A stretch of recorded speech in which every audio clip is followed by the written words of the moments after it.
আমরা মাউথ টাবুতে গেছি, কিন্তু ওরা সবাইকে আর কি একটু টিকা লাগিয়ে অভ্যন্তর ওয়েলকাম জানাচ্ছে। তা আমরা ভিতরেই ঢুকে গেলাম।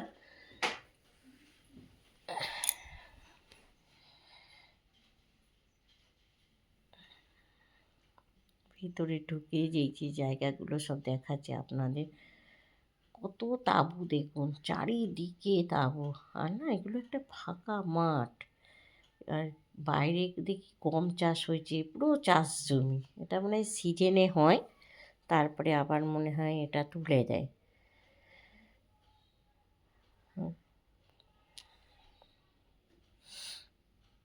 আর একটা আমাকে ভাই বলেছিল তাঁবুর ভিতর দেখাতে, তখন আমি দেখানো হয়নি, এখন আমরা দেখাচ্ছি। এই যে অনেক বড় সোফা আছে, খাট আছে, আর ওই যে ওই দিকটা দেখাচ্ছি ওটা হলো চেন দিয়ে ভিতরে, আমি আর দেখাইনি, ওয়াশরুম আছে, ওটা বড় ওয়াশরুম, দুটো ভাগ করা, একটা স্নানের জায়গা আর একটা টয়লেট। আর এখান থেকে আর চেন দেওয়া ওগুলোতে। আর খুব ভালো, কিন্তু খুব হাওয়া, এত হাওয়া, বাইরে দাঁড়ানো যাচ্ছে না, প্রচণ্ড ঠান্ডা। আর মুখে বলে আমি বোঝাতে পারবো না, কিন্তু আপনারা না দেখলে বুঝতে পারবে না জিনিসটা কী। এত সুন্দর জায়গা, কিন্তু তাঁবুর ভিতর অতটা ঠান্ডা না, গরম আছে। গরম মানে কি, তাও আর কি গায়ে দিতে হচ্ছে সব কিছু, হ্যাঁ, কিন্তু বাইরে বেরোনো যাচ্ছে না, এত হাওয়া, প্রচণ্ড হাওয়া বাইরে, যে ঝড়ের মতন হাওয়া, যেমন পুরীর সমুদ্র টমুদ্রে গেলে ওর থেকেও বেশি ঝড়। তারপরে আমরা চলে গেলাম মরুভূমিতে জিপে করে, আর জিপে যাচ্ছি যখন, বাপরে বাপ, সে কি বলবো, এত বালি উঠছে, আর মরুভূমির মধ্যেও যে গাছ দেখা যাচ্ছে, এটাই আমরা অবাক। ওখানে আকন্দ ফুল গাছ আছে অনেক, তারপরে আরও সব কী গাছ, ওগুলো আমি দেখিনি কোনো দিন, কিন্তু মরুভূমির মধ্যে যে এত গাছ হয় আমি বুঝতে পারছি না। আর আমরা ইতিহাস বইয়ে পড়েছি থর মরুভূমি, আজকে নিজে চোখে দেখলাম, যে না দেখলে আপনারাও বুঝতে পারবেন না, যে চারিদিকে, যেদিকে ওই দিকটাই পাকিস্তান বলল, আর চারিদিকে বালি আর বালি, হ্যাঁ, আর বালির মধ্যে এত হাওয়া যেন উড়িয়ে নিচ্ছে, আর হাওয়ার মধ্যে রোদ্দুর উঠেছে, কিন্তু তবুও ঠান্ডা, প্রচণ্ড ঠান্ডা, চোখে বালি ঢুকে যাচ্ছে, বালি উঠছে। আর উটগুলোকে দেখে তো মায়াও লাগছে দেখে, কিন্তু সবাই উটের পিঠে উঠছে, হ্যাঁ, ওটাই তো আর কি, উটের পিঠে না উঠলে মজা পাবে না। চারিদিকে একটু ঘুরিয়ে নিয়ে আসছে, ভালোও লাগছে। আমরা আগের দিনও এসেছি সন্ধেবেলা, তখন সন্ধে হয়ে গেছে, তো ওই জন্যে উটের পিঠে ট্রাভেলের সঙ্গে, ওদের সঙ্গে ওটা কন্ট্যাক্ট ছিল, ওটা আমাদের তাঁবু উট মিলিয়ে সব ওখানে নাচ গান ১,৫০০ টাকা করে নিয়েছে। আর যেহেতু আমরা পরের দিন, ওরা গাড়ি করে নিজেরা ছেড়ে দিয়েছে, জিপ গাড়ি, আর উঠলে ওটা নিজেদের ১০০ টাকা করে। কিন্তু খুব আর কি মজা পেয়েছি আমরা। ওরা আর পরের দিন কেউ উঠিনি, বলে ভয় লাগছে, ইয়ে করছে যেহেতু, আর আমরা উঠেছিলাম, আমি আর বিয়ান উঠেছিলাম। আর উঠে আমাদের খুব মজাও হয়েছে উঠে, যে ভালোও লাগছে। আর আমার কথা তো ভীষণ ভয় পাচ্ছে, আমি ফোনটা চাইছি একটু ভিডিও করবো, যে না তুমি ফোন আমি ফেলে দেবো, করো না। ও এত ভয় পাচ্ছে, কী বলবো। তারপরে উঠে একটু চারিদিকে, আগের দিন সন্ধ্যা হয়েছিল বলে বেশি ঘোরায়নি, হ্যাঁ, যেহেতু অনেক লোক হয়ে গেছে। পরের দিন আমি আর বিয়ান সকালবেলা সবাই গেছে, কিন্তু তো সবাই উঠিনি, কিন্তু পরের দিন যেহেতু আমরা অনেক ঘুরেছি। আর এত ভালো লাগছে চারিদিকে, যেহেতু সূর্য উঠে গেছে, আলো, খুব সুন্দর লাগছে। আপনারা চোখে না দেখলে, আমরা চারিদিকে যেদিকেই তাকাই বালি আর বালি। আর আমাদের গ্রুপে অনেক ছিল, আমরা প্রায় ৪৩ জন। এটা একটা দিদি হয়, বন্ধুর বইয়ের আর কি।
ये आप देख रहे हो, ये शरीर को तोड़ते मरोड़ पैर और हाथ के बीच में शरीर निकालेगी। गौर से देखना, अच्छा लगे तो डॉक्टर का ताली बजा के हौसला बजाना।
ये नोट है, ये पीछे मुड़ के शरीर को तोड़कर मरोड़ के मुंह से उठाएगी। घोर से देखना, नजर पे हटी तो कुछ भी नहीं देखा जाएगा।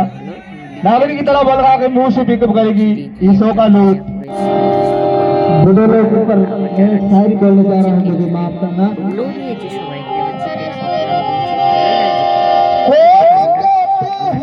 বসিনি, ঘরে চলে এসলাম।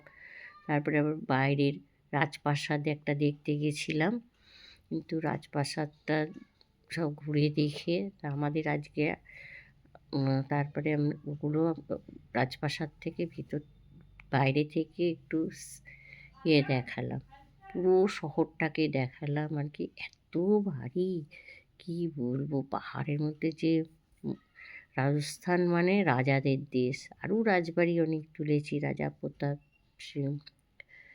কিন্তু এত যে রাজস্থানে যে রাজরাজাদের বাড়ি ঘুরতে ঘুরতে কি বলবো, রাজস্থানে আমরা 15 দিন যাওয়া আসা মিলে 15 দিন, কিন্তু আরও থাকলে তাহলে পুরো ঘোরা আর কি হয়, সব রাজরাজাদের বাড়ি দেখা যায়।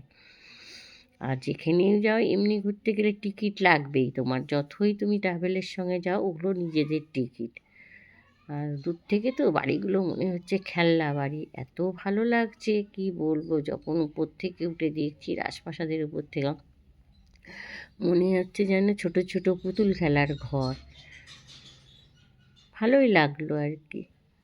আর আমরা 45 জন গেছিলাম তো একসঙ্গে, খুব আনন্দ মিলেমিশে। আর আমাদের আমরা ট্রেনে গেছি, আর ওখান থেকে আমাদের 2টো বাস করেছিল, বাসে করে ঘুরতে বেরিয়েছি। আর মরুভূমির মধ্যেও মাঝে মাঝে যে এক একটা গাছ দেখা যাচ্ছে, আমি না ভাবছি চারিদিকে পাথর বালি, গাছগুলো কি করে হলো। আপনার যদি ভালো লাগে লাইক কমেন্ট শেয়ার করুন।